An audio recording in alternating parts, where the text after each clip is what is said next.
Hello students, in today's video we will be discussing Hall effect. Now this is a topic which is related to the second part of Van der Pol method. If you remember, second part of Van der Pol method is used to find out doping type. Once the doping type is found out, that is whether the material is a p-type or an n-type material, we can find out majority charge carrier concentration and mobility of charge carriers.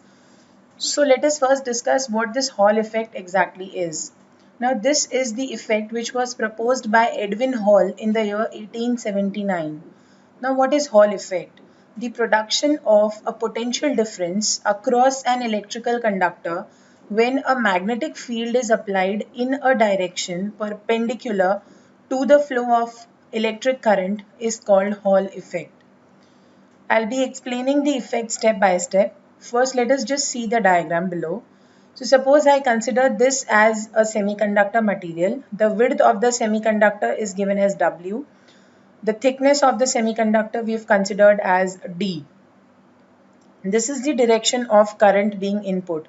So there is a flow of current along the x-axis like this. Sorry, along the y-axis like this. You can say that so along one axis we have flow of current. We are applying a magnetic field which is exactly perpendicular. So in a direction having an angle 90 degree with the current. So this is the direction of the applied magnetic field.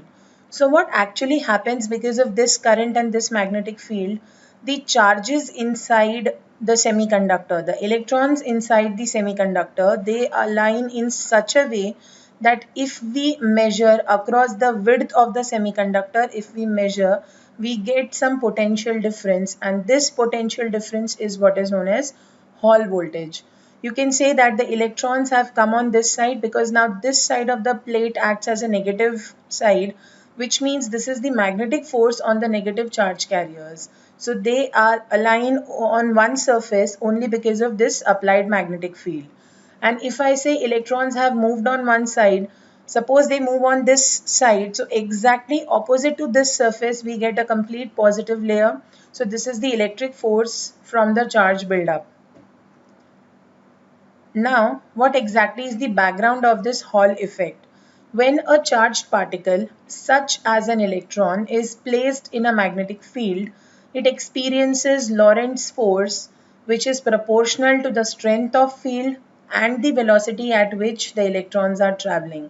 So basically, Lorentz force is the thing which is the law which is responsible for this. So suppose you have a charged particle, and if this electron is placed in a magnetic field, now there is a movement of, because of movement of electron you get current. So if this electron, which has an ability to move, which has an ability to induce current, is placed in a magnetic field, it will experience a Lorentz force. You had studied Lorentz force in 11th or 12th. So this force, that is equals to charge of electron into the velocity with which it moves into the strength of applied magnetic field. So because of this Lorentz force, the electron is gaining some velocity and it is aligning in a particular phase. Now let us move on to the different cases. So step by step you will understand what exactly happens. Suppose we consider this as a semiconductor. This is the current which is input in the semiconductor. So because of this input current, you can see that the current is input. So the diagram number A represents current through a semiconductor. Because of this current, I can say that if the current is inward, the current input is inside the semiconductor, what will happen? The electrons will move in the direction opposite to this current, because electrons always move opposite to the applied electric field. So if the current is inward, the flow of electron will be outward. So diagram B shows that electrons move out due to the current input. Current is inputted, so output of electrons is shown in diagram B. Now case number 3. So this is the scenario. Case number B indicated that the electrons are moving outside because current is input. Now diagram number C, we say that a magnetic field is applied perpendicular to the direction of current. Current was inward like this. Now we apply magnetic field. What actually happens because of this magnetic field, according to the Fleming's left hand rule? You can say that one direction. You can say that your index finger points the direction of current, your thumb will point the direction of magnetic field, and your ring finger, your second finger will point out the direction of electron flow. So electrons only when current was present were moving out, but now because of the magnetic field they experience a Lorentz force and they try to accumulate only on one surface of the semiconductor. So this diagram shows electrons accumulating at one edge due to the magnetic field. So if electrons have accumulated on one side, only on the one edge, the opposite edge, suppose this is the edge where electrons have accumulated, exactly the opposite edge will be positively charged because all the electrons have moved to the opposite side. So if you measure, if you just keep a voltmeter across these two terminals and you measure, you will be getting a voltage. Why? Because of the movement of electrons, one side is positive, the other side is negative. We can say that there is an electric field set up due to the movement of electrons. And there is a relation between this electric field, the voltage you measure, and the width of semiconductor. So this is the resulting electric field and the Hall voltage. The electric field is shown by these arrows and the Hall voltage is across the two edges. When current is applied to a semiconductor as shown in the diagram A, it results in flow of electrons in opposite direction as shown in diagram B. So current is inward, electron flow will be outward. The velocity of these electrons can be given as, you remember the equation I is equals to NeVd. So we write the velocity v due to the current flow, that is equals to I upon NaQ. You can write Q as charge of electrons or you can use small e as charge of electrons. Doesn't make any difference. So V is the velocity of electrons, N is the density of electrons, how many electrons are present in a meter cube, A is the area of cross section of the semiconductor, and Q is the charge of electrons. So according to this formula, the velocity of electrons can be calculated. If an external magnetic field is applied to the material in a direction perpendicular to the flow of current, the resulting Lorentz force will cause the electrons to accumulate at one edge of the sample, as indicated in diagram number C. In the diagram C, that the magnetic field was perpendicular and the electrons have accumulated at one edge of the sample. Why? Because of the Lorentz force. I was talking about this diagram. Current is like this, magnetic field is perpendicular, so electrons have accumulated at one edge because they experience a Lorentz force. Now this Lorentz force experienced by the electrons can be given as F is equals to IB upon NA, where B is the applied magnetic field strength, I is the input current, N is the charge density, and A is the cross-sectional area. Now this accumulation will create an electric field across the material due to uneven distribution of charge. This is shown in figure D. Let me just go back to the figure so that it's clear. Electrons have moved here on this side. Positive charges have developed on the other side. You can say there's an uneven distribution of charge and so you get an electric field across the semiconductor. So this accumulation will create an electric field due to the uneven distribution of charge. This in turn will give rise to a potential difference across the material which we call as Hall voltage. And we have to determine the equation of this Hall voltage. The force on the electrons due to electric field, it balances the Lorentz force. There is an electric field also which is applied, that is the input current. There is a magnetic field also. Because of magnetic field, Lorentz force is experienced by electrons, and because of electric field also, there is a force on electrons. Both these forces, the force due to electric field and the force due to magnetic field, they balance each other. And the strength of this electric field is given by the equation E is equals to IB upon QNA. Now the magnitude of Hall voltage. How do you define Hall voltage? You remember the equation of electric field, E is equals to volt upon distance, volt per meter. So we can say that the voltage is equals to the distance into electric field. So magnitude of Hall voltage can be defined as strength of electric field into the width of the material. Why width? Because this is the distance traveled by the electrons from one edge to the other edge, which is represented by width. So Hall voltage will be WE.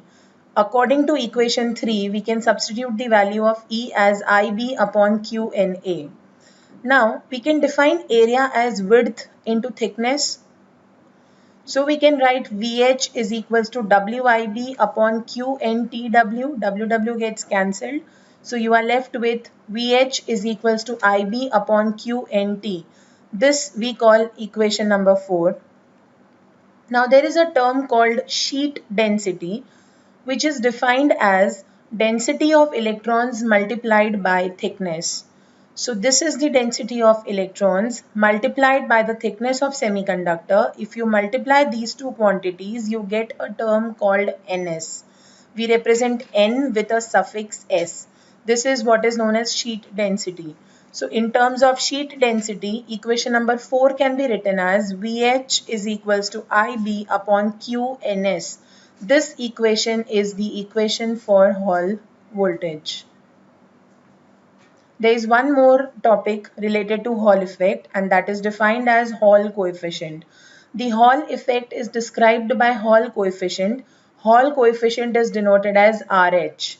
Do not misinterpret, this is not resistance, it represents RH means Hall coefficient, and RH is defined as 1 upon NE. You can write 1 upon NE or you can write 1 upon NQ.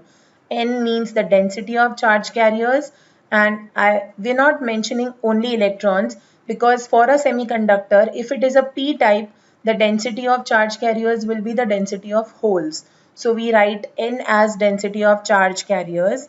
RH can be defined as 1 upon NQ. Now RH for a p-type and n-type material is denoted separately. A negative sign is used while denoting Hall coefficient for an n-type material. So if you want to denote RH, that is Hall coefficient for an n-type material, we use this negative sign 1 upon NeQ. Instead of N we write Ne because Ne denotes density of electrons, Q is the charge of electrons. A positive sign is used while denoting Hall coefficient for p-type material because RH is equals to 1 upon NHQ. Now here NH represents density of holes.